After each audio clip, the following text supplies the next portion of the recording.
மாவட்டம் திருவொற்றியூர் மாட்டு மந்தை மேம்பாலத்தின் மேலே ஹெல்மெட் அணிந்து ஸ்கூட்டர் ஓட்டி வந்த பெண் மீது திடீரென வந்த காற்றாடி மாஞ்சாநூல் பட்டதால் அவரது மூக்கில் வெட்டுக்காயம் ஏற்பட்டு கீழே விழுந்தார். இதனால் ஸ்கூட்டர் பின்னால் வந்து கொண்டிருந்த வாகனங்கள் அடுத்தடுத்து ஒன்றோடு ஒன்று மோதின.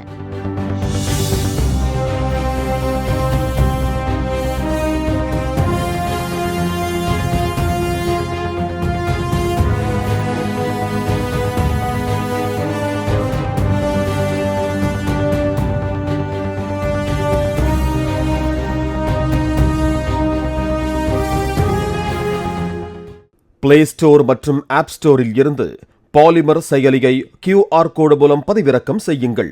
செய்திகளை உடனுக்குடன் பெறுங்கள்.